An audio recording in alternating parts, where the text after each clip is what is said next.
di antara Bapak Ibu Saudara sekalian, dan saya percaya ini bukan sebuah kebetulan, bukan juga oleh karena rekayasa manusia, tetapi atas seizin dan atas rencana Tuhan.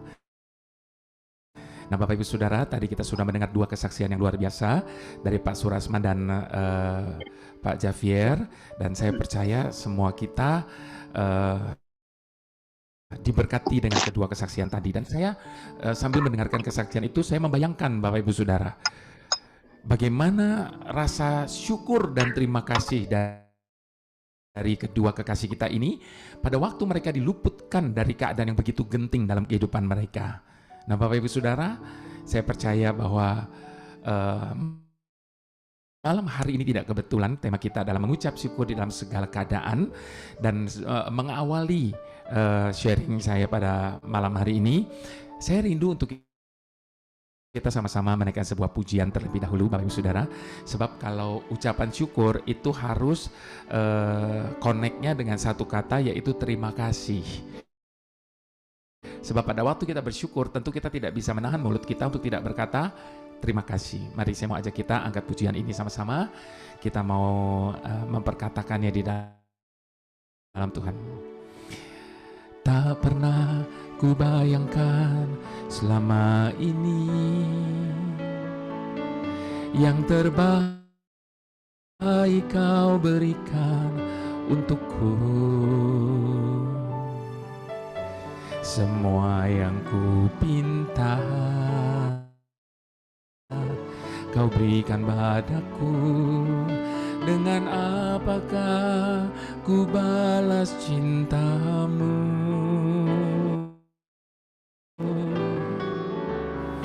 Tak pernah ku bayangkan semua ini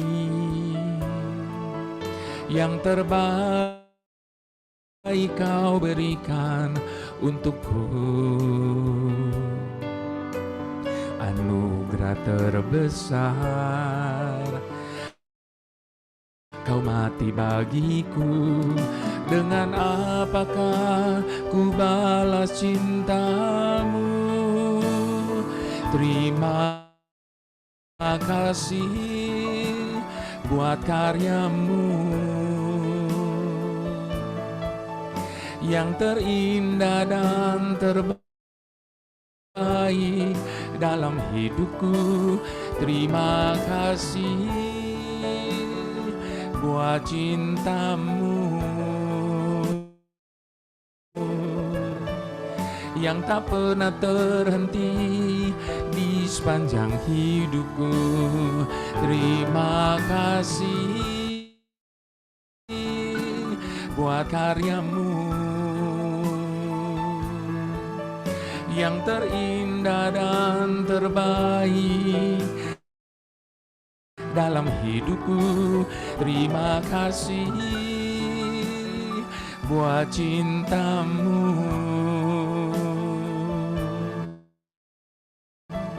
yang tak pernah terhenti di sepanjang hidupku.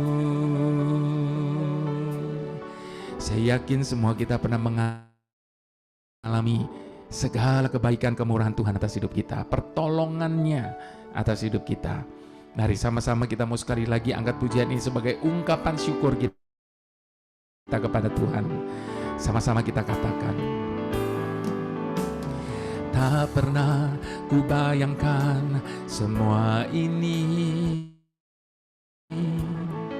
menjadi jawaban atas doaku.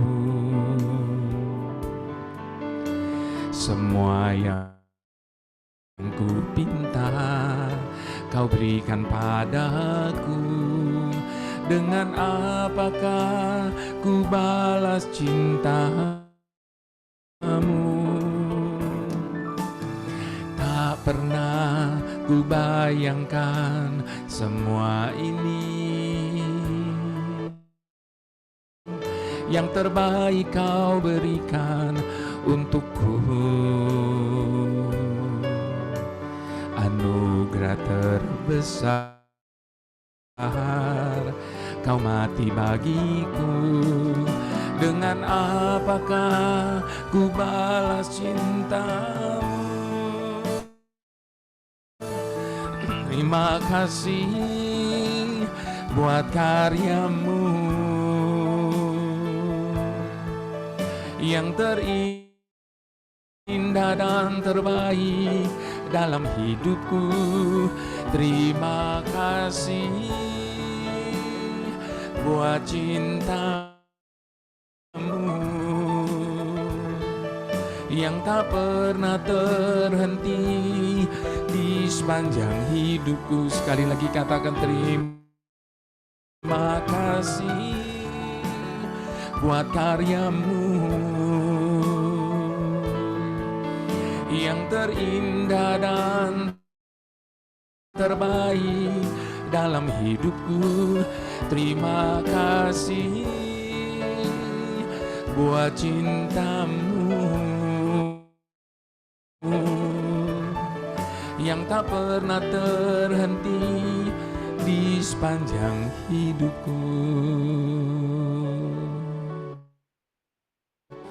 Saya mau ajak kita buka firman Tuhan Bapak Ibu Saudara dari Bilangan 11 ayat yang pertama sampai ayat yang ke-6.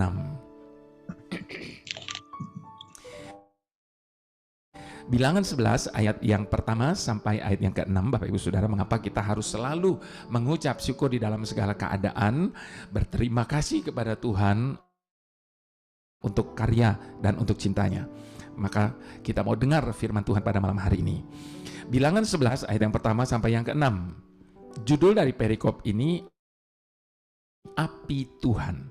Nanti Bapak Ibu Saudara bisa baca selebihnya selanjutnya. Saya cuma baca 1 sampai 6 mengingat waktu. Pada suatu kali bangsa itu bersungut-sungut di hadapan Tuhan tentang nasib buruk mereka. Dan ketika Tuhan mendengarnya, bangkitlah murkanya. Kemudian menyalalah api Tuhan di antara mereka dan merajalela di tepi tempat perkemahan. Lalu berteriaklah bangsa itu kepada Musa, dan Musa berdoa kepada Tuhan, maka padamlah api itu. Sebab itu orang menamakan tempat itu Tabera, karena telah menyala api Tuhan di antara mereka. Lalu perikop berikutnya, Tuhan berjanji memberi daging. Orang-orang bajingan yang ada di antara mereka kemasukan nafsu rakus. Dan orang Israel pun menangislah pula serta berkata, siapakah yang akan memberikan kita makan daging? Kita teringat kepada ikan yang kita makan di Mesir dengan tidak bayar apa-apa, kepada mentimun dan semangka, buah prei, bawang merah dan bawang putih. Tetapi sekarang kita kurus kering, tidak ada sesuatu apapun kecuali mana ini saja yang kita lihat. Bapak Ibu Saudara, selebihnya Bapak Ibu Saudara bisa baca di kitab Bilangan 11 ini. Bapak Ibu Saudara, saya mau mengulang sekali lagi ayat yang pertama tadi dikatakan apa? Pada suatu kali bangsa itu bersungut-sungut di hadapan Tuhan tentang nasib buruk mereka. Bapak Ibu Saudara, saat kita masih kecil, ketika ada seseorang yang memberikan kita sesuatu, maka orang tua kita akan selalu berkata kepada kita apa? Ayo, bilang apa? Gitu kan? Orang tua kita sedari kecil mendidik kita untuk selalu mengucapkan terima kasih atas sebuah pemberian. Ketika kita menerima pemberian sekecil apapun itu, maka kita selalu diingatkan untuk mengucapkan terima kasih. Lalu apa reaksi kita, Bapak Ibu Saudara, ketika kita memberikan pertolongan atau memberikan sebuah hadiah kepada seseorang, dan orang itu menerima begitu saja tanpa mengucapkan terima kasih?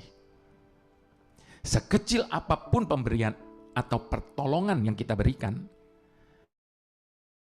tentu kita berharap bahwa orang tersebut menghargainya dan mengucapkan terima kasih. Lalu apa jadinya jika orang tersebut meremehkan pemberian kita, Bapak Ibu Saudara, dan tidak mau mengucapkan terima kasih? Yang pasti kita tentu akan menjadi kecewa. Di lain kesempatan, akankah kita memberikan lagi kepada orang tersebut? Belum tentu. Bapak Ibu Saudara ingat kisah tentang 10 orang kusta yang disembuhkan Tuhan? Namun dari antara ke-10 orang tersebut yang kembali kepada Tuhan untuk mengucap syukur hanya 1 orang, Bapak Ibu Saudara. Setiap kali saya membaca kisah ini dan membaca ulang perkataan Tuhan, saya merasa miris, Bapak Ibu Saudara. Apa yang Tuhan katakan? Bukankah ke-10 orang sudah tahir? Lalu di mana yang ke-9 orang lainnya? Tentu kita berharap bahwa kita termasuk di 1 orang itu ya Bapak Ibu Saudara. Tidak termasuk di antara 9 orang itu. Jika untuk perkara besar seperti sembuhnya dari sakit kusta saja, mereka tidak mengucap syukur, bisa dipastikan mereka tidak akan mengucap syukur untuk berkat-berkat kecil yang mereka terima, bukan? Saya yakin banyak dari antara kita pernah mendengar atau bahkan kita sering menyanyikan pujian yang luar biasa ini, Bapak Ibu Saudara. Bless the Lord, oh my soul, oh my soul, blessed His holy name, sings like never before, oh my soul, I worship Your holy name. Bapak Ibu Saudara, mungkin kita sering kali menyanyikan pujian ini, namun mungkin ada banyak dari antara kita yang tidak mengetahui judul dari pujian ini. Bahkan mungkin sebagian besar dari kita menganggap bahwa judul dari pujian ini adalah Bless the Lord, oh my soul. Bapak Ibu Saudara, judul dari pujian ini bukan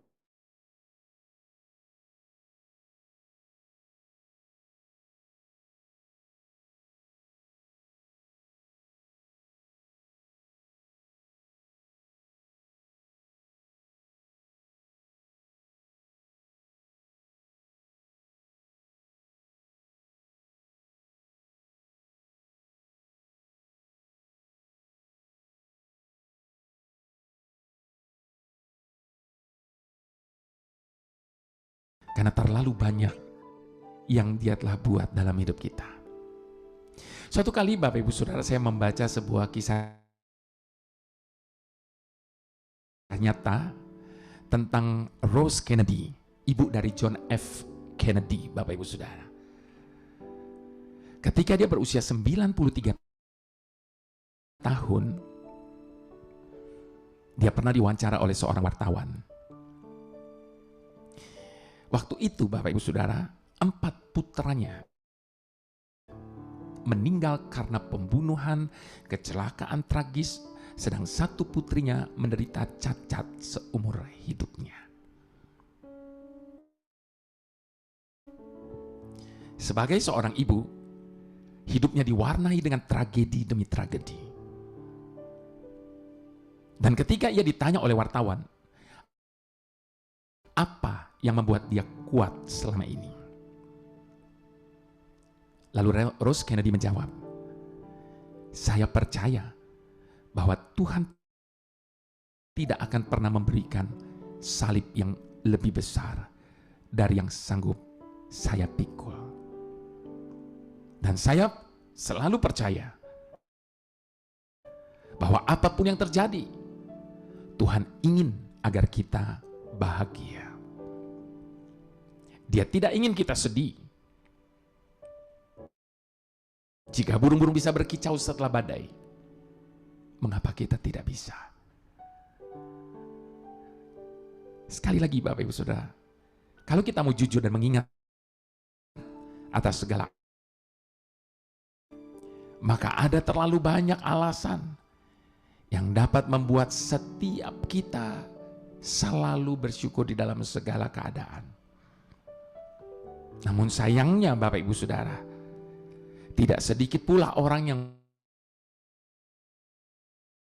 memilih untuk tidak bersyukur daripada bersyukur.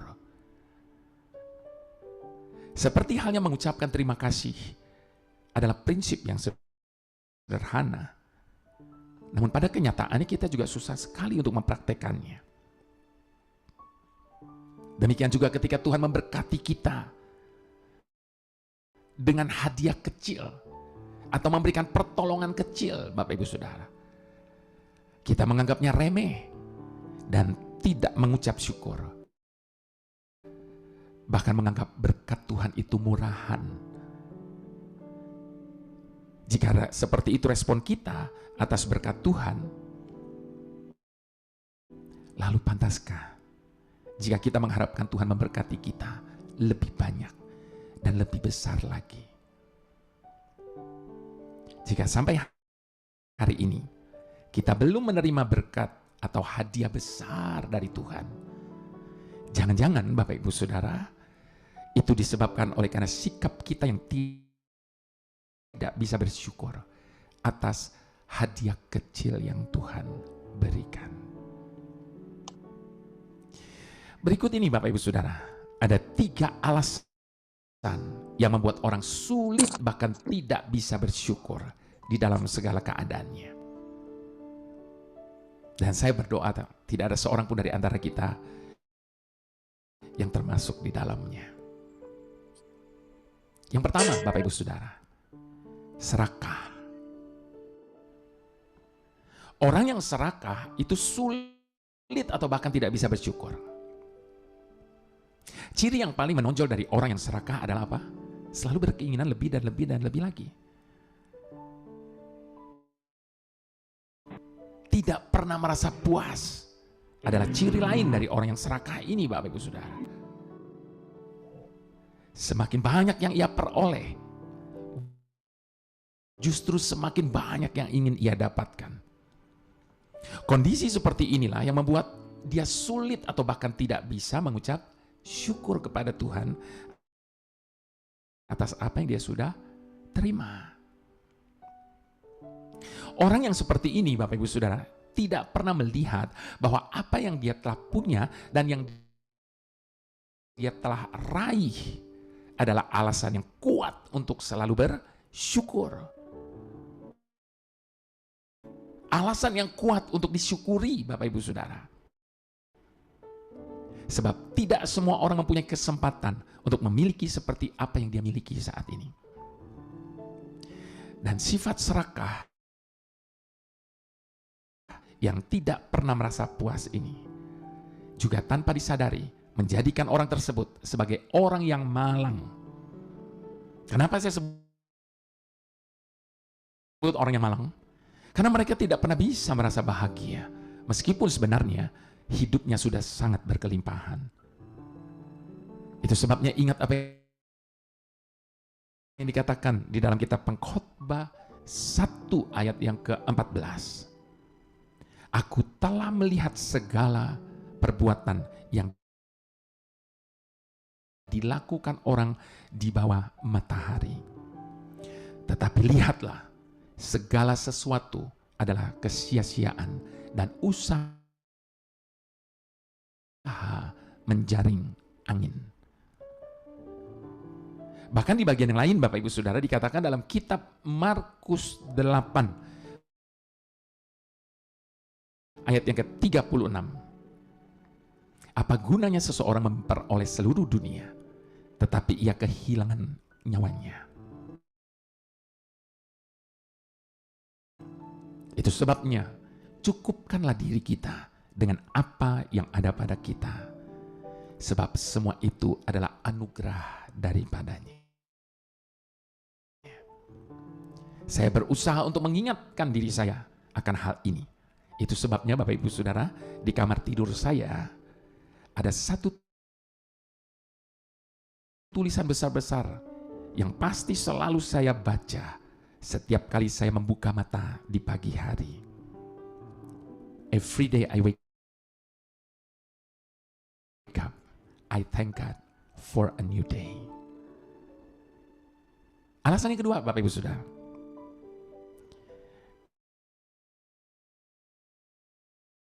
Yang membuat orang seringkali sulit atau bahkan tidak bisa bersyukur, yang pertama tadi serakah, yang kedua tidak mengerti rencana Tuhan.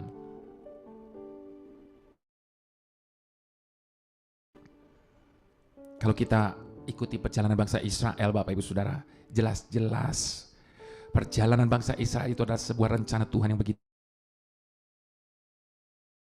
besar. Itulah yang berbagai macam itu menandakan bahwa itu adalah kehendak dan rencana Tuhan. Tapi apa yang terjadi dengan bangsa ini? Mereka bersungut tadi di ayat yang pertama dikatakan apa tadi sekali lagi? Pada suatu kali bangsa itu bersungut-sungut di hadapan Tuhan tentang nasib buruk mereka. Bayangkan loh Bapak Ibu Saudara, mereka menyebut nasib mereka itu buruk, padahal ada di dalam tuntunan Tuhan. Buktinya apa? Tiang awan, tiang api. Bukti dari kehadiran Tuhan yang menuntun mereka, dan mereka masih menyebut nasib mereka itu buruk. Mereka tidak mengerti rencana Tuhan. Ada banyak orang mengaitkan rasa syukur dengan kondisi kelimpahan. Ada banyak orang mengaitkan rasa syukur dengan kesuksesan atau keberuntungan. Setiap kali kita mendapatkan berkat yang berlimpah atau mendapatkan kesuksesan atau keberuntungan, nah baru bisa bersyukur. Kalau demikian adanya Bapak Ibu Saudara, akibatnya jika situasi hidup kebalikan daripada itu, maka sulit baginya untuk menerima keadaan, apalagi untuk bersyukur. Bagaimana mungkin saya dapat bersyukur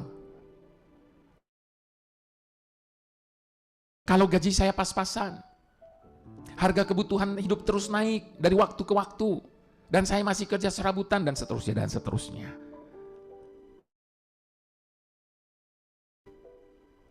Itu mungkin salah satu alasan yang seringkali kita dengar ketika menghadapi orang yang sulit untuk bersyukur dalam hidupnya. Bapak Ibu Saudara, kita seringkali gagal untuk mengucap syukur dalam situasi seperti itu. Karena kita tidak mengerti dan kita tidak bisa memahami rencana Tuhan. Padahal tanpa masalah dalam hidup ini, bisakah kita mengalami pertolongan Tuhan? Kalau kita mau mengalami pertolongan Tuhan, kalau kita mau mengalami kuasa Tuhan, tentunya kita harus ada dulu dalam situasi yang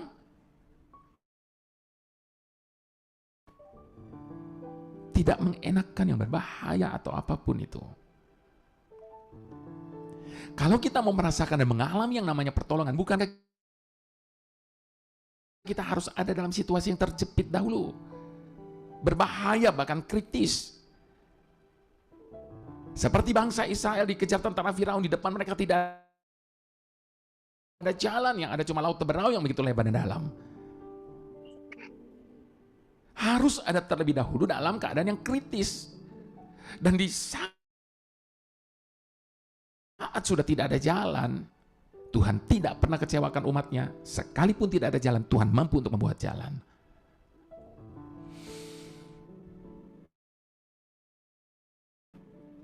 Tuhan sudah menyusun cara jitu untuk melepaskan kita dari situasi seperti itu, Bapak Ibu Saudara.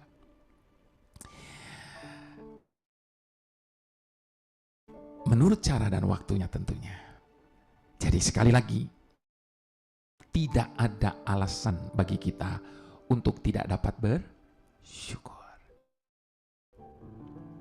Kalaupun hari ini kita sedang ada dalam keadaan yang tidak punya satupun alasan untuk bisa bersyukur,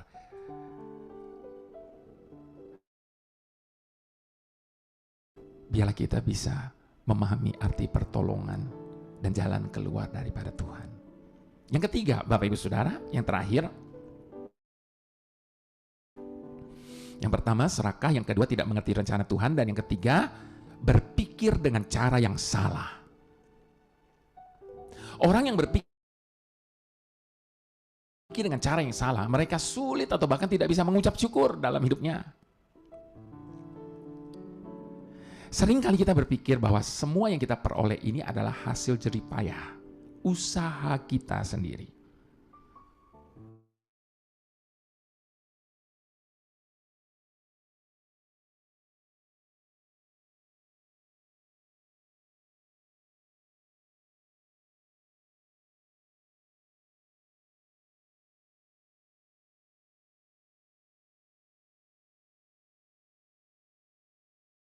Dan pencapaian itu hanya karena kerja keras dan hasil usaha kita, maka kita akan menjadi orang yang sulit untuk bersyukur kepada Tuhan.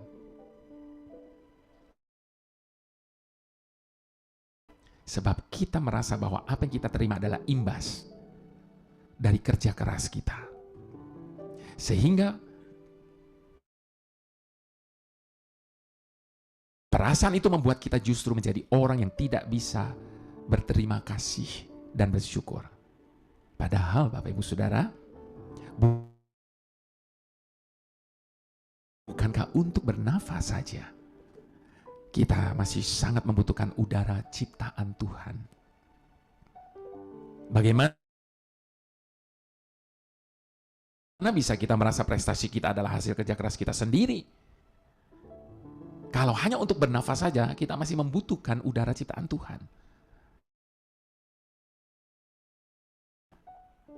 Biarlah ini menjadi perenungan bagi kita semua. Apakah kita bisa mengucap syukur kepada Tuhan di dalam segala keadaan atas apapun yang terjadi hari ini, kemarin, dan juga yang sedang kita alami? Percayalah Bapak Ibu Saudara, hari ini akan terasa jauh lebih indah jika saja kita mau menjalannya dengan mengucap syukur kepada Tuhan. Bapak Ibu sudah bisa buktikan itu.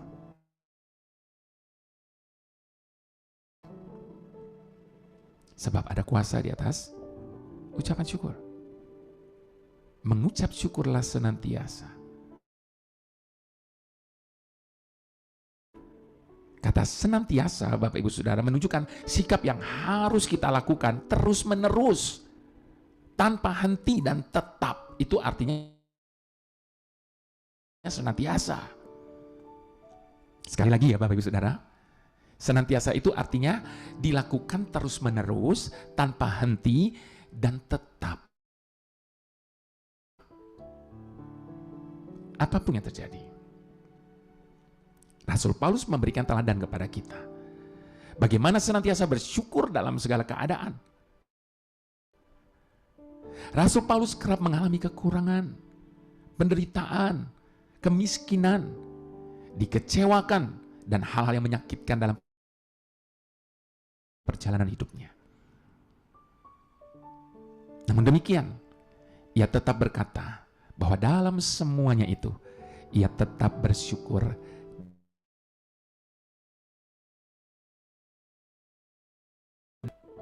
Saat ini Bapak Ibu Saudara, barangkali Tuhan sedang membuat kita melewati waktu yang panjang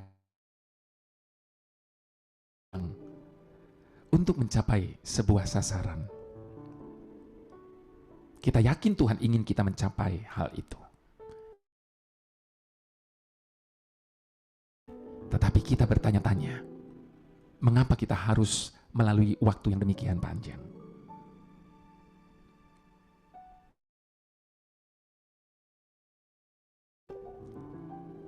Izinkan saya berkata Bapak Ibu Saudara, kuatkanlah hati. Dengan bercermin pada pengalaman bangsa Israel di Yeriko, Tuhan ingin kita bersabar, tetap bersyukur, dan senantiasa mengangkat pujian dalam segala keadaan. Sebab pada saat kita bersyukur, maka sesuai dengan janjinya, kuasa yang dahsyat itu akan terjadi. Bertekunlah agar pada waktunya kita mampu melewati semua itu hanya karena iman kepada Tuhan. Sebab waktu seringkali menjadi guru yang terbaik yang diberikan Tuhan untuk melatih iman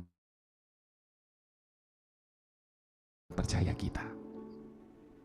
Saya mau menutup sharing saya pada malam hari ini, Bapak Ibu Saudara, dengan satu ilustrasi, Bapak Ibu Saudara.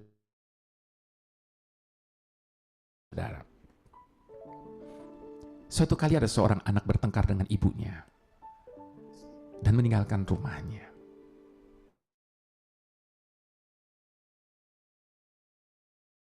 Baru sadar bahwa ia sama sekali tidak membawa uang. Ia merasa lapar sekali dan ingin makan semangkok bakmi. Karena pada saat itu dia sedang berdiri di depan sebuah warung bakmi. Pemilik bakmi melihat anak itu berdiri cukup lama di depan warungnya. Lalu bertanya, "Nak, apakah kamu ingin memesan bakmi?" "Iya, tapi saya tidak punya uang," jawab anak itu dengan suara bergetar menahan lapar. "Tidak apa-apa, saya akan berikan gratis." Dengan lahap anak itu segera memakan. Namun kemudian air matanya berlinang. "Ada apa, Nak?" tanya pemilik warung. "Tidak apa-apa. Saya hanya terharu karena seorang yang baru saya kenal memberikan saya semangkuk bakmi.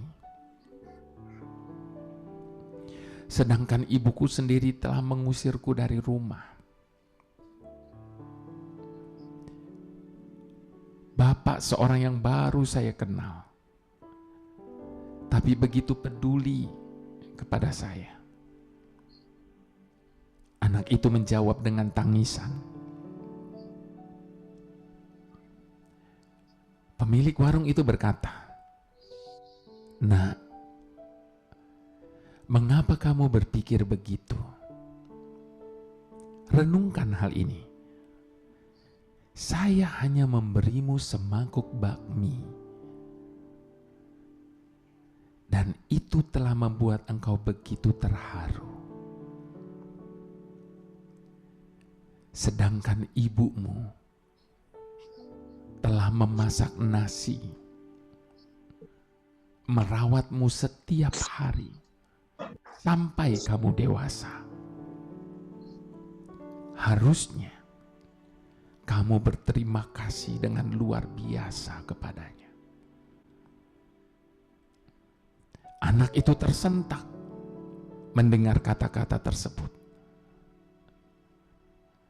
Mengapa untuk semangkuk bakmi dari orang yang baru ku kenal, aku begitu berterima kasih?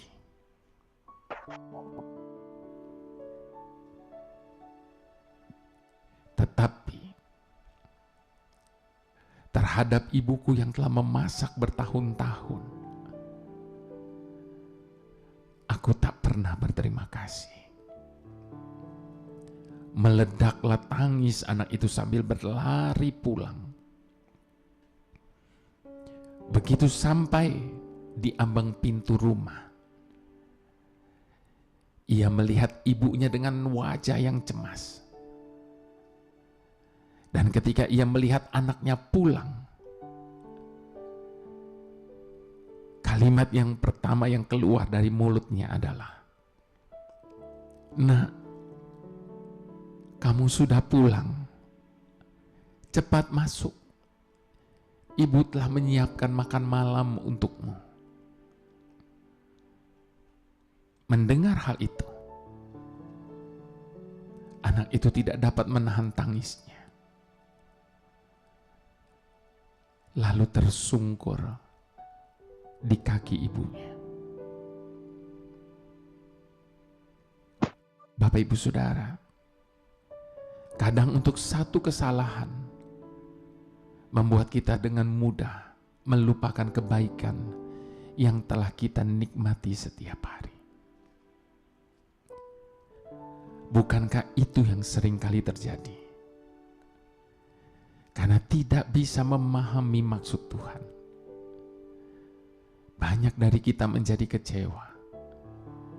Bahkan ada yang sampai meninggalkan Tuhan. Dari Tuhan. Apalagi sampai meninggalkan Tuhan. Apapun keadaannya. Tak pernah ku bayangkan semua ini menjadi jawaban doaku. Semua yang ku pinta Kau berikan pada ku balas cintamu.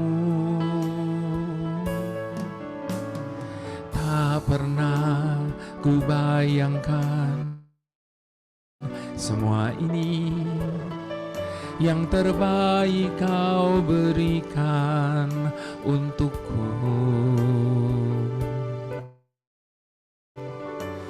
Anugerah terbesar Kau mati bagiku.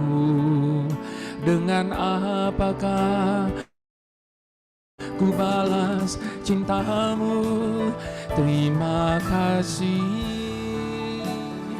buat karyamu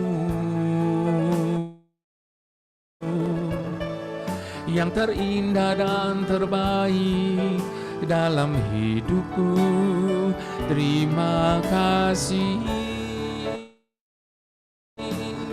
buat cintamu yang tak pernah terhenti di sepanjang hidupku.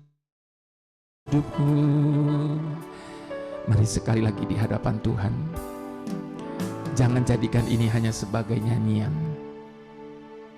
Saya mohon tolong teksnya ditampilkan kembali. Biarlah setiap kata dalam pujian ini menjadi ungkapan isi hati kita di hadapan Tuhan. Mari sama-sama kita mau katakan. Tak pernah ku bayangkan semua ini menjadi jawaban atas doaku. Semua yang ku pinta Kau berikan padaku. Dengan apakah ku balas cintamu? Tak pernah ku bayangkan semua ini yang terbaik Kau berikan untukku. Anugerah terbesar Kau mati bagiku. Dengan apakah ku balas cintamu? Terima kasih buat karyamu yang terbaik dan terindah dalam hidupku. Terima kasih buat cintamu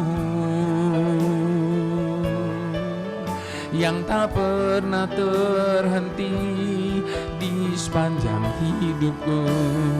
Terima kasih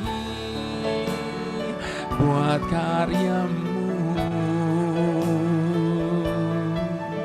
yang terindah dan terbaik dalam hidupku. Terima kasih buat cintamu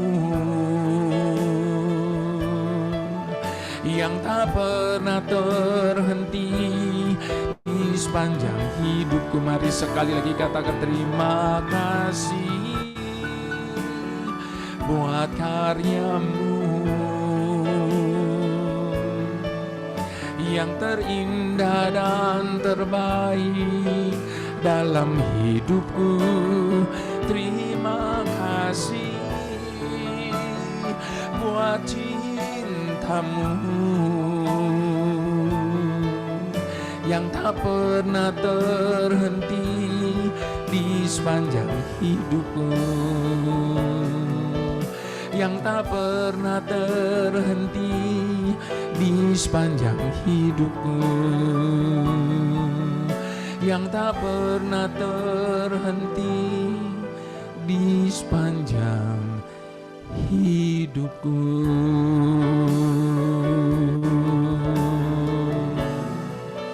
Terima kasih Tuhan,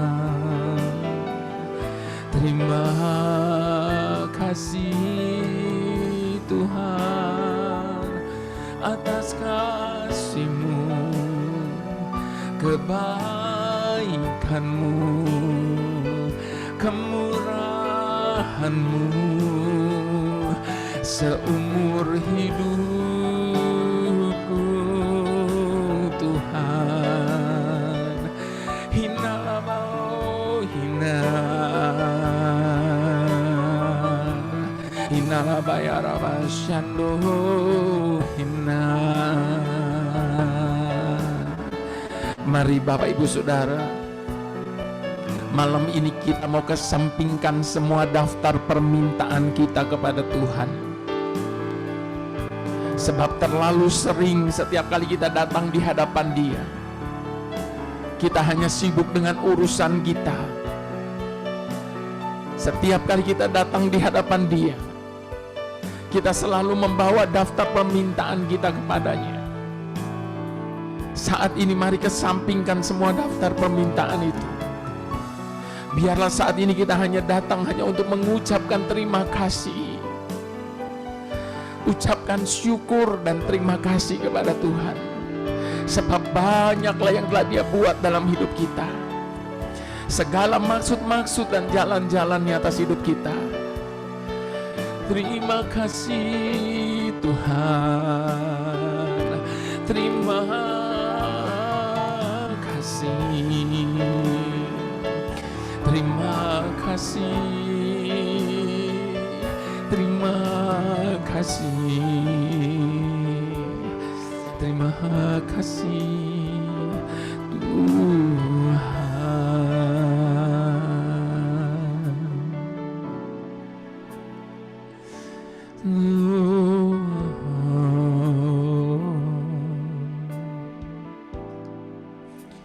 Terima kasih.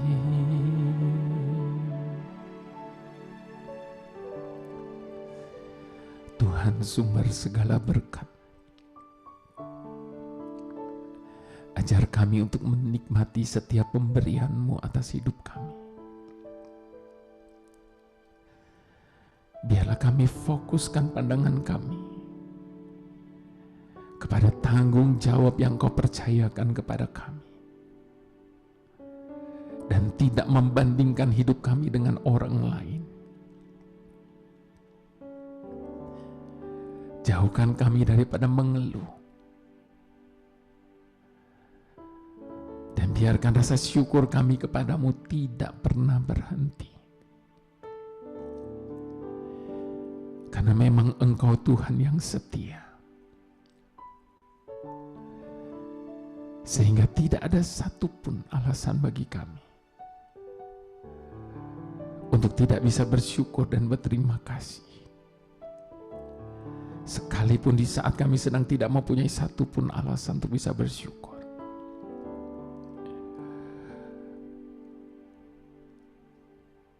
Sebab atas dasar apa kami selalu hidup di dalam ketakutan dan kekhawatiran tentang hari ini,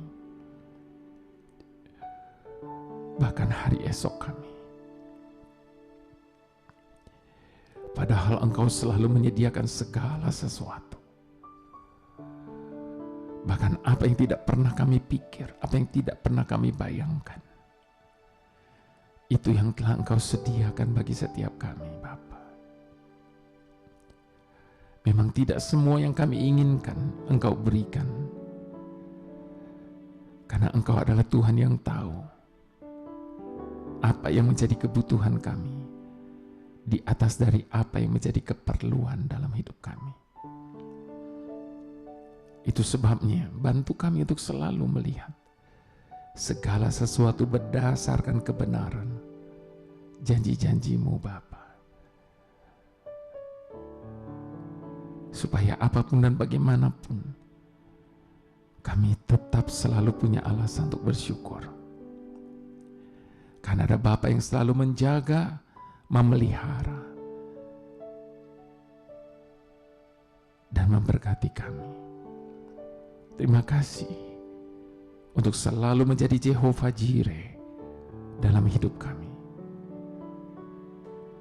Kami bersuka karena Engkau Tuhan. Terima kasih Bapa. Mari semua kita yang berterima kasih, sama-sama kita mau katakan amin. Amin.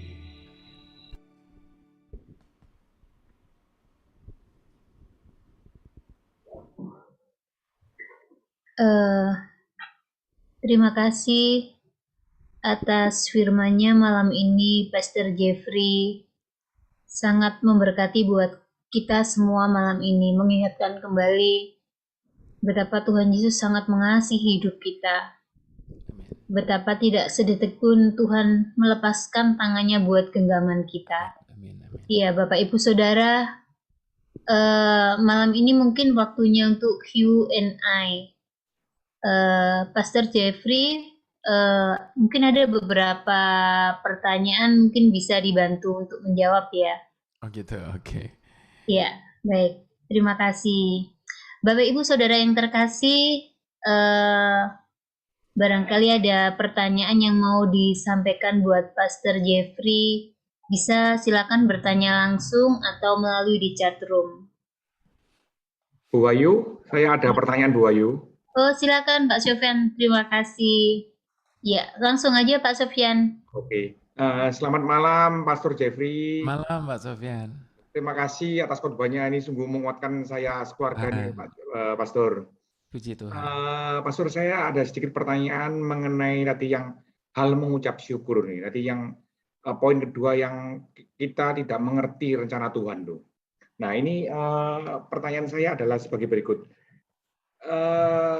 Bagaimana cara kita ini bisa mengucap syukur kalau misalkan seseorang ini ya di dalam hidupnya itu dia mengalami kepahitan yang luar biasa, misalkan dari lingkungannya ya. Contohnya misalkan dia di keluarga itu selalu dibanding-bandingkan oleh orang tuanya. Oh misalkan kamu ini tidak seperti saudaramu seperti ini, atau mungkin kamu misal katakanlah kamu kurang cantik atau kamu kurang ganteng, mungkin kakak kamu tuh lebih pinter, kamu tuh nilainya kok pas-pasan. Jadi selalu dibanding-bandingkan terus. Jadi kok seperti dia tuh di dalam hidupnya tuh kok di shock terapi terus loh. Jadi memang kan kadang kita terlahir itu kan tidak bisa memilih ya. Orang tua seperti itu ya sudah ya kita harus hadapi. Bagaimana cara kita tuh mengucap syukur kalau misalkan seseorang tuh sudah mengalami trauma yang mendalam dia. Dan terutama itu mendapatkan perlakuan yang kurang menyenangkan. Saya pakai bahasa yang lebih halus saja. Dari lingkungan terdekatnya kita nih. Memang itu kita tahu itu semua itu adalah seizin Tuhan. Itu terjadi. Nah, apakah saya tahu memang pada ujung-ujungnya tuh manusia harus tetap bersyukur karena itu rencana Tuhan. Cuman bagaimana cara kita menyikapinya itu supaya kita tuh enggak sampai di tengah jalan tuh kita down, sampai kita akhirnya istilahnya itu menyangkali iman kita itu, Pastor. Terima kasih, Pastor. Baik. Bapak Ibu Saudara, enggak ada jalan lain. Enggak ada cara lain. Harus ada kasih Tuhan di dalam hati yang bersangkutan. Sebab kasih Tuhan itu menutupi segala sesuatu. Ketika kasih Tuhan ada dalam hati kita, maka segala kepahitan itu bisa kita lepaskan. Bahkan ketika ada kasih Tuhan dalam hidup kita, maka kita bisa memberikan pengampunan. Tanpa kasih Tuhan nggak mungkin, Bapak Ibu Saudara. Nah, saya berasal dari satu keluarga yang broken home. Sejak kecil, papa saya tinggalkan kami, lalu menikah lagi dengan yang lain dan sebagainya. Tapi puji Tuhannya, Bapak Ibu Saudara, kami satu keluarga itu nggak ada yang benci sama papa, nggak ada yang benci. Bahkan setiap tahun itu paling tidak kami makan bersama dengan papa 8 kali setahun minimal itu. Kenapa? Karena kami bersaudara 6. Jadi setiap kali ulang tahun pasti kita bilang, mama panggil papa gitu. Makan sama-sama gitu.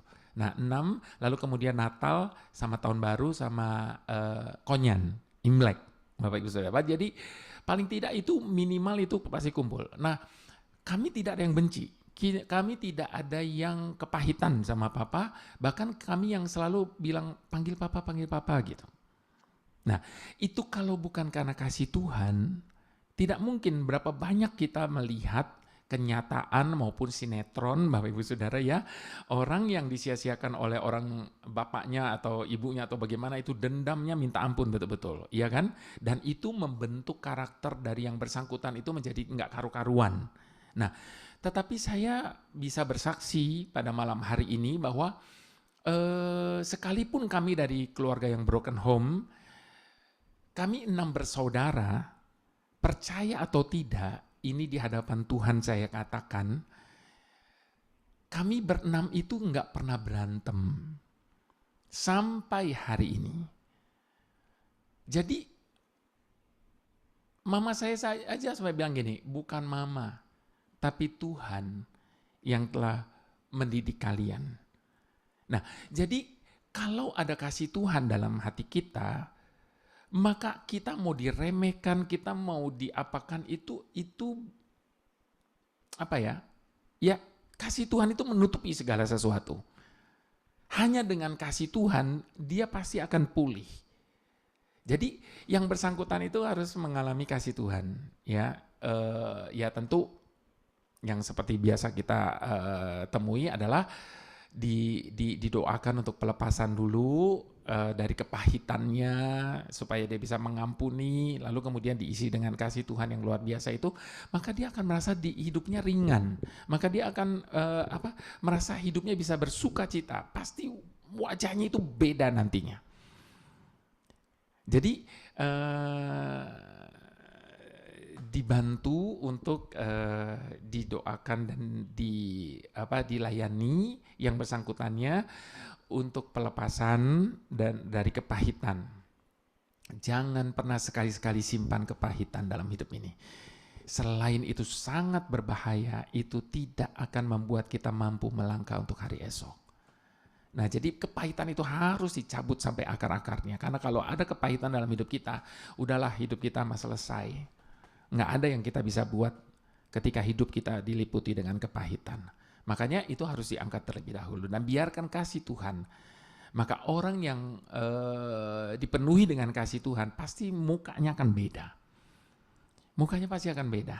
Nah jadi tolong disampaikan dulu kepada yang bersangkutan tadi itu untuk penjelasan kepada dia bahwa memang tidak semua terjadi seperti apa yang kita harapkan, ya.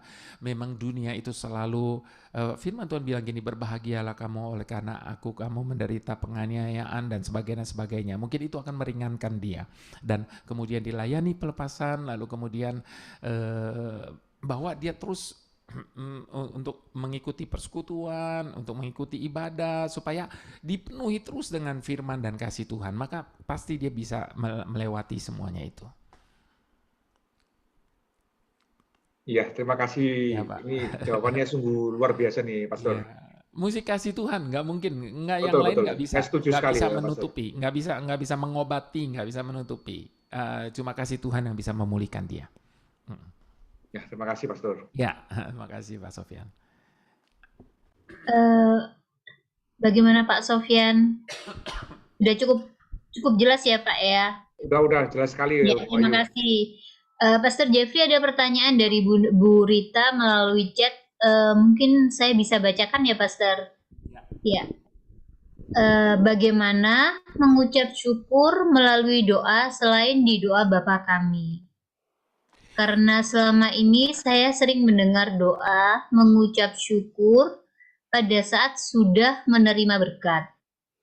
Tapi pada waktu susah, kita seringkali lupa bahwa semua terjadi karena rencana Allah. Seakan kita dicobai Tuhan, padahal Tuhan selalu memberikan yang terbaik bagi rancangan hidup kita. Oke, saya rasa tadi saya sudah menguraikan panjang lebar di dalam renungan yang saya sudah sampaikan. Nah, bagaimana tadi ditanyakan bagaimana berdoa, mengucapkan syukur dan sebagainya, Bapak Ibu Saudara, doa Bapa kami itu adalah doa yang sempurna, ya. Tetapi doa itu bukan hanya sekedar hafalan. Ya, jadi kalau doa Bapa kami juga cuma sekedar hafalan bagi kita, Bapa kami yang di surga, dikuduskanlah namamu, datanglah kerajaanmu. Kalau cuma itu sebagai sebuah hafalan yang dilafalkan, maka itu tidak akan ada kuasa dan dampaknya. Nah, berdoa mengucap syukur kepada Tuhan, gak usah aneh-aneh, gak usah macam-macam, gak usah bahasa tinggi-tinggi, gak usah yang bahasanya bagaimana-bagaimana. Tadi Bapak Ibu Saudara, pada waktu kita lagi menyembah, saya cuma mengucapkan terima kasih, terima kasih, terima kasih, terima kasih toh. Tapi saya tidak bisa tahan air mata saya. Hanya dengan mengucapkan terima kasih toh. Tidak ada kata-kata yang lain. Tuhan tidak butuh tidak butuh fasih lidahnya kita. Yang Tuhan mau cuma hati. Pada waktu kita mengucap syukur dengan hati, meskipun kita tidak mengucapkan banyak kata, mungkin kita cuma katakan terima kasih Tuhan, terima kasih, terima kasih. Tapi itu keluar dari lubuk hati kita, Tuhan itu mengerti bahasa tetesan air mata. Jadi doa itu nggak sulit dan nggak mesti intelek, nggak mesti kata-katanya indah dan sebagainya. Jangan juga hafalan, tetapi seperti kita ngobrol aja sama Bapak. Tuhan, terima kasih ya, gini-gini. Udah biasa aja ngomong begitu sama Tuhan, tapi kita mengucapkannya dari hati kita. Ya, menjawab ya.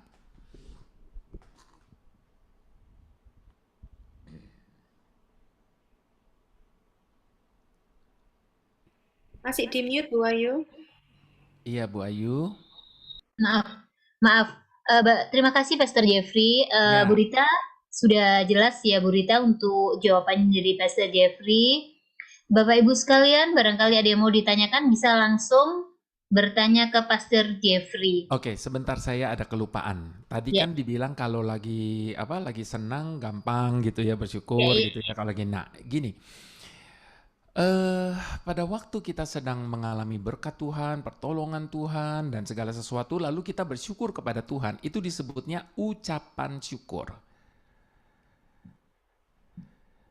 Tapi pada waktu kita sedang tidak punya satu pun alasan untuk bisa bersyukur, itu disebutnya sebagai korban syukur.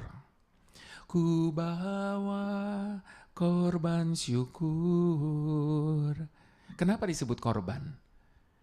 Karena kita sedang tidak mudah untuk bersyukur dalam situasi itu. Diperlukan sebagai sesuatu yang dikorbankan. Ada sesuatu yang dikorbankan. Karena memang tidak mudah untuk bisa bersyukur di saat keadaan sedang tidak baik. Nah, tetapi ucapan syukur itu akan menaikkan dupa yang harum, korban syukur. Pada waktu kita mempersembahkan korban syukur, korban itu akan ada dupa yang harum di dalam hadirat Tuhan. Sebab itu diucapkan dengan pengorbanan. Kalau kita lagi dapat berkat, puji Tuhan saya dapat berkat, terima kasih Tuhan Yesus. Oke, it's good. Tapi itu memang mudah. Tapi pada waktu kita sedang tidak punya alasan untuk bisa bersyukur karena apa yang sedang kita alami, nah itu jadi sulit. Jadi sukar buat kita sehingga kita itu seperti kita sedang mempersembahkan korban syukur itu. Pengorbanan syukur kita kepada Tuhan. Dan itu pasti ada dupa yang harum dalam hadirat Tuhan. Dan kalau hati Tuhan disenangkan, Bapak Ibu Saudara bisa bayangkan apa yang Tuhan akan lakukan. Ya. Oke, Bu Ayu. Iya, terima kasih Pastor Jeffrey sudah dijawab sama Bu Rika di chat room. Sudah cukup puas dan membuat tambahan wawasan buat Bu Rita. Baik, Bapak Ibu sekalian mungkin ada yang ditanyakan lagi. untuk kepada Pastor Jeffrey mungkin pengalaman hidup atau ada sesuatu hal mengenai problem hidup, barangkali ada sesuatu yang sekiranya ada bertentangan dengan kehidupan sehari-hari begitu. Mari silakan Bapak Ibu. Pastor Jeffrey, saya tanya untuk pribadi saya sendiri boleh ya? Boleh. Iya. Pastor kan cukup, kalau saya lihat kan karirnya, pelayanannya cukup luar biasa. Saya cuma mau tanya satu hal, Pastor. Kenapa setiap saya melakukan penyembahan, itu saya selalu meneteskan air mata di setiap tempat. Saya selalu tidak pernah bisa lepas untuk mengeluarkan air mata. Gitu. Kadang-kadang saya malu, Pastor, gitu loh. Kalau di tempat umum, acara di kantor atau apa, pada saat saya berdoa, seperti itu. Ada cara-cara khusus untuk supaya bisa menahan maksudnya. Oke. Nah, saya ini dapat julukan dari banyak orang. Saya ini dijulukin si penguras air mata. Jadi kalau saya lagi pelayanan, saya lagi nyembah, pasti dah orang pada bilang bawa tisu lah, maskaranya, apa dan sebagainya. Nah, saya mau katakan gini ya Bapak Ibu Saudara, saya itu nggak bisa membuat orang nangis. Bisa nggak saya buat Ibu Wayuning nangis? Nggak bisa. Saya mau laga-lagain, nggak bisa. Ilfil malah, betul nggak? Nggak bisa. Jadi kalau pada waktu kita sedang menyembah Tuhan, pada waktu kita sedang berbicara kepada Tuhan, entah itu dalam doa maupun dalam pujian penyembahan, lalu kita mengeluarkan air mata, itu tidak lain dan tidak bukan karena kasih Tuhan menjamah hati kita. Tanpa itu tidak mungkin kita bisa mengeluarkan air mata. Saya tuh kalau di dalam pelayanan saya, kalau saya melihat perempuan, ibu-ibu nangis, itu sudah hal biasa. Tapi kalau sampai bapak-bapak, om-om atau acek-acek itu nangis, itu saya melihat hal itu bisa nangis sayanya juga, karena buat mereka itu nggak mudah untuk mengeluarkan air mata. Kalau buat perempuan, ibu-ibu gampang sekali mengeluarkan air mata. Tapi saya mau katakan begini malam hari ini, jangan pernah mencoba untuk menahan keluarnya air mata kita pada waktu kita sedang memuji dan menyembah Tuhan. Mengapa? Sebab air mata yang seperti itu mahal di mata Tuhan. Firman Tuhan bilang apa? Setiap tetes air mata kita ditampung dalam kirbat Tuhan. Tetes air mata yang mana? Apakah tetes air mata begini? Kita lagi masalah nih. Tuhan, kenapa masalah saya besar? Tuhan itu bagaimana sih Tuhan? Ini. Kita nangisin masalah, terus kita marah-marahin Tuhan. Apakah air mata yang semacam itu yang ditampung dalam kirbat Tuhan? No way. Yang jelas dan pasti, pada saat kita sedang terharu, pada waktu kita sedang merasakan, pada waktu kita mengingat segala kebaikan Tuhan, lalu kita mengeluarkan air mata, itu yang paling diperhitungkan oleh Tuhan, setiap tetes air mata itu. Jadi jangan malu, jangan takut untuk mengeluarkan air mata pada waktu kasih Tuhan sedang menjamah hati kita. Sebab air mata yang semacam itulah yang paling diperhitungkan oleh Tuhan. Bapak Ibu Saudara, gampanglah kita, seperti tadi saya katakan, dari kecil kita sudah diajar untuk bilang terima kasih. Lalu ada orang cuek, kita kasih. Ada orang sampai kita kasih sesuatu sampai peluk-peluk kita, sampai nangis di pundak kita, sampai apa. Kita sendiri pun bisa nangis.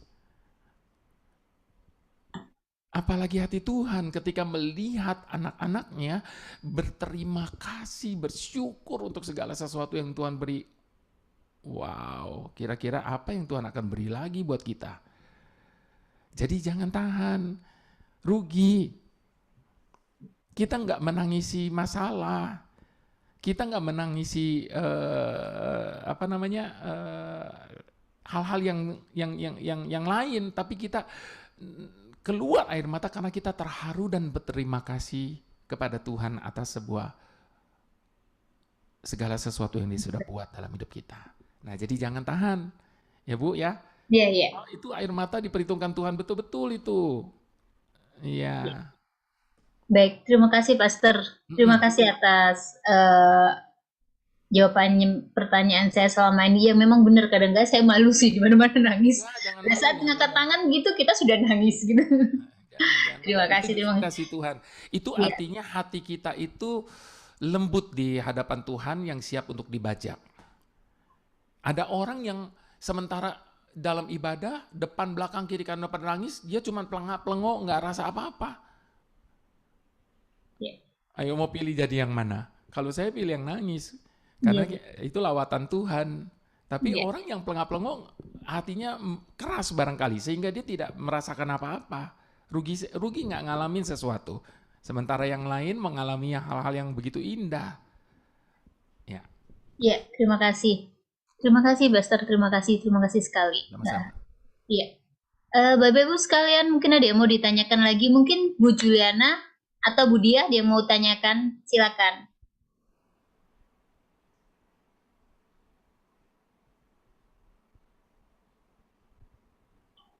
Bu Juliana, Belum ada Bu Ayu, saya sudah jelas sama penjelasan terima kasih. Terima Mau kasih sharing banyak boleh? Oh, baik, silakan. Ada yang mau sharing? Ya. Pak Effendi. Ya, Ya. Silakan Pak Fendi. ya. Saya setuju dengan Pastor Jeffrey ngomong kalau kita menangis itu bukan karena pendeta atau siapapun yang membuat kita menangis meneteskan air mata. Saya alamin itu Januari tahun 2001. Waktu saat itu saya itu sudah mundur dari Tuhan. Januari tahun 2021. Saat tiba-tiba aja suatu pagi jam 6 gitu ya, lebih kurang, saya tidak lihat jam, tapi saya tahu itu sudah mulai mau pagi. Itu saya rasakan hadirat Tuhan itu datang di kamar tidur saya di kota Lubuk Pakam. Wow. Itu saya rasakan, padahal saya sudah mundur dari Tuhan, Pastor. Yeah. Nah, itu saya rasakan, saya tahu itu setelah saya ingat firman Tuhan katakan, gembala yang baik itu selalu mencari dombanya yang hilang. Itu saat itu saya langsung menangis meneteskan air mata. Saya ini bukan seorang yang tipe cengeng, karena saya ini orangnya sangat keras. Kalau dipukul sama waktu saya bertanding bola basket, saya ditendang, dipukul, tidak pernah nangis. Tapi saat itu, hari-hari itu saya meneteskan air mata. Saya rasakan waktu itu sepertinya seorang perempuan yang berzina itu, yang dibawa sama ahli Taurat untuk datang di hadapan Tuhan Yesus. Itu Tuhan bilang, orang itu tidak lagi menghakimin kamu. Perempuan itu bilang iya. Dan Yesus juga berkata begitu, aku juga tidak akan menghakimin kamu, tapi pergilah dan jangan berbuat dosa lagi. Saya rasakan itu, Pastor. Itu pengalaman saya.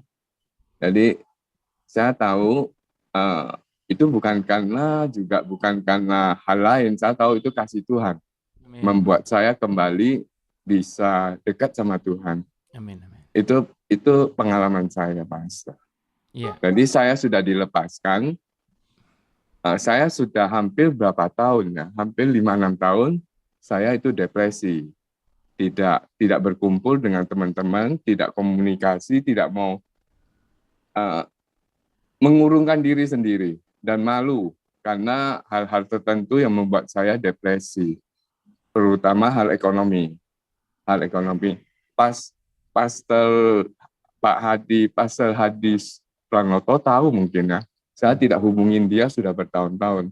Padahal saya sama dia juga dulu satu-satu sama-sama pelayan Tuhan. Jadi saya ingin sharing yang pastor katakan bahwa bukan pastor yang buat orang perempuan atau siapapun yang menangis. tapi karena kasih karunia dan kasih Tuhan yang menjamah orang itu Amin. seperti saya. Amin, Pastor. Amin, Pastor Jeffrey. Ya, saya punya kenalan satu orang Medan, Cicucu namanya, saya panggil dia. Nah, satu kali saya ada ibadah penginjilan, lalu kemudian saya kaget dia hadir pada waktu saya sedang nyanyi. Saya lihat di jemaat ada dia gitu, padahal dia belum terima Yesus pada waktu itu. Lalu kemudian pada waktu acara altar call dipanggil maju ke depan, dia maju. Dan saya lihat dia angkat tangan, dia nangis dan sebagainya. Nah, waduh, saya sukacita sekali karena hari itu dia terima Yesus, ya. Karena saya tahu betul keluarganya semuanya saya kenal, udah kayak family buat saya. Jadi waktu saya tahu betul keadaan mereka, mereka belum kenal Tuhan pada waktu itu. Nah, pada waktu saya mau pulang, saya di lapangan parkir. Pada waktu saya mau masuk mobil, tiba-tiba rupanya dia lihat saya. Dia juga lagi di parkir mau pulang naik mobil, dia lihat saya. Lalu dia panggil saya, Jeffrey, Jeffrey, gini kan orang Medan Toto masih pelok-pelok gitu. Iya. Jeffrey, kamu tahu nggak? Papa Cicucu mati, Cicucu nggak nangis, dia bilang gitu. Tadi Cicucu nggak bisa tahan, Cicucu nangis teriak-teriak, dia bilang gitu. Nah itu kalau bukan kasih Tuhan nggak bisa, Bapak Ibu Saudara. Itu hanya kasih Tuhan. Kasih Tuhan itu apa ya? Menghancurkan hati yang keras sebenarnya. Tapi bagi orangnya yang mau. Tapi kalau orangnya yang bersangkutan masih mengeraskan hati, nggak bisa. Gitu. Jadi, pokoknya sama Tuhan dinikmatin aja. Ya. Baik, Pastor Jeffrey, terima kasih karena Sama-sama. waktunya sudah Oke. cukup semakin malam. Pak Surasma mau bertanya, Pak? Oh iya, kok tahu, Bu Bayu? Iya. Iya, saya mau tanya. Baik, Iya. gimana Pak Jeffrey, Kok- boleh ya? Boleh. Iya, cuma saya Ya, udah Mas habis Rasman. pikir nih, kok bisa tahu ya? Saya mau tanya ya. Nah, itu Roh Kudus Baik. kasih tahu. Iya. Terima kasih Pak Jeffrey, Ya. sharingnya tadi luar biasa. Puji Tuhan. Saya mau bertanya, mungkin ada hal yang lain dari Ya. teman-teman tadi tanya. Pak Jeffrey, saya cukup beberapa kali bahkan sering ya mendengar lagu-lagu yang dinyanyikan oleh Pastor Jeffrey ya. Oh, puji Tuhan. Terus apa yang saya ketahui bahwa lagu-lagu Pastor Jeffrey menyejukkan begitu ya, Puji Tuhan. penuh dengan ucapan syukur. Kira-kira itu yang saya tangkap. Ya. Yang saya tanyakan adalah apa yang menjadi motivasi yang melatar belakangi Pastor Jeffrey bisa menyanyikan lagu-lagu hal yang sedemikian rupa ya. Apa yang juga menjadi visi Pastor Jeffrey sehingga lagu-lagu yang sedemikian rupa ya yang bisa menyejukkan, bisa memberkati para pendengar begitu ya. Ya, puji Tuhan. Mungkin bisa di-sharingkan Pastor Jeffrey. Terima kasih. Oke, baik. Saya berasal dari satu keluarga yang susah, dalam artian susah secara ekonomi. Jadi sejak saya masih SD, saya itu sudah bantu mama saya jualan, dagang, bahkan sampai di pinggir-pinggir jalan, Bapak Ibu Saudara. Jadi saya itu sangat memahami kehidupan ini. Bahkan saya ingat betul ada satu momen di mana pada waktu itu saya masih SD, saya pulang dari pasar habis jualan makanan yang mama saya dagangi, masak begitu. Saya sampai berkata begini, nanti anak saya nggak boleh ngalamin seperti apa yang saya alamin hari ini. Jadi begitu pahitnya saya tidak mempunyai kesempatan untuk menikmati masa kecil saya nggak bisa main sama teman-teman dan sebagainya karena saya harus bantu mama saya dagang. Mama saya jualan makanan, gado-gado dan sebagainya di depan rumah. Jadi sehingga kehidupan itu menjadi begitu menginspirasi saya sehingga pada waktu saya semua itu karena Tuhan yang menuntun jalannya. Saya nggak pernah membayangkan bahwa satu hari saya akan rekaman, saya akan khotbah dan sebagainya. Nggak pernah itu, dari kecil saya bayangkan hal itu. Nggak ada cita-cita saya seperti itu. Cuman Tuhan yang akhirnya menuntun gitu sampai hari ini saya bisa sebagaimana saya ada hari ini. Jadi pada waktu saya awal pertama kali rekaman pun akhirnya semua lagu-lagu saya maupun semua CD-CD saya, semua khotbah-khotbah saya, renungan yang saya bawakan itu selalu membicarakan tentang kehidupan. Kalau saya naik kereta dari Jakarta ke Bandung misalnya, kereta api, orang kan tidur atau baca buku atau apa, bagaimana. Tapi kalau saya liatin tuh rumah-rumah bedeng-bedeng yang di pinggir-pinggir jalan kereta api. Kalau ada orang pagi-pagi udah duduk di saung apa di depan itu ngelamun gitu, saya cuma pikirin apa ya yang mereka pikirkan gini-gini. Orang lain mungkin bilang gini, emang gue pikirin gitu. Kalau saya pikirin apa ya, bagaimana ya hidupnya itu ya, begitu ya. Terus gini, itu semua menjadi sebuah rekaman buat saya di dalam pemikiran saya, sehingga pada waktu Tuhan memanggil saya melayani, saya tahu persis betul-betul Tuhan memanggil saya di jalur encouragement.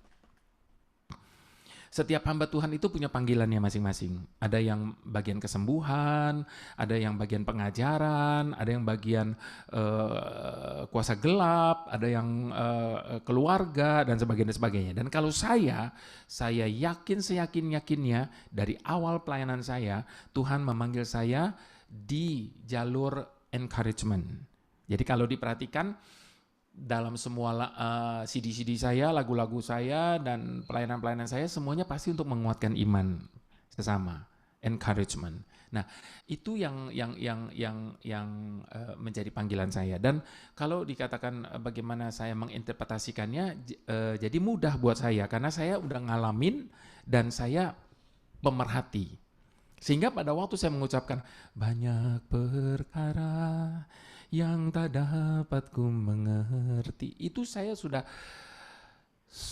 ada di dalam benak saya semuanya, sehingga pada waktu saya mengucapkan itu keluarlah dari hati saya. Makanya saya kalau lagi rekaman ya Pak Surasman itu bisa tiba-tiba berhenti karena nangis gitu, mojok dulu ke pojokan gitu, karena nggak bisa. Karena saya tuh kalau nyanyi dan doa itu seperti orang lagi ngomong sama Tuhan. Jadi kayak tadi aja waktu nyanyikan lagu Terima Kasih, pada waktu nyembah, mohon maaf, ya saya nggak bisa tahan air mata saya. Karena ya memang saya bukan cuma sekedar lagi membawakan satu ibadah Zoom, tetapi pada waktu saya ngomong terima kasih sama Tuhan, ya saya sungguh-sungguh sedang berterima kasih gitu. Jadi pada waktu saya mengucapkan terima kasih itu, saya membayangkan apa yang Tuhan sudah buat dengan hidup saya. Dan saya yakin orang yang mengalami Tuhan, pada waktu dia memperkatakan tentang Tuhan, menyanyikan tentang Tuhan, dia tidak akan pernah bisa tahan air matanya. Bagi orang yang pernah mengalami. Makanya Tuhan bilang apa? Jangan mau cuma dengar, tapi kecap dan lihatlah. Kecap sendiri, alamin sendiri, dan lihatlah betapa baiknya Tuhan itu. Orang yang mengalami kebaikan Tuhan, pada waktu dia menyanyikan kebaikan Tuhan, masa dia bisa tahan? Nggak bisa. Pasti nggak bisa tahan air mata kalau dia mengalami kebaikan Tuhan. Nah, jadi saya ini simple, saya nggak punya kelebihan, saya nggak punya teknik vokal, saya nggak punya dan sebagainya. Jadi kalau waktu saya nyanyi apa adanya aja, seperti saya lagi ngomong sama Tuhan, begitu.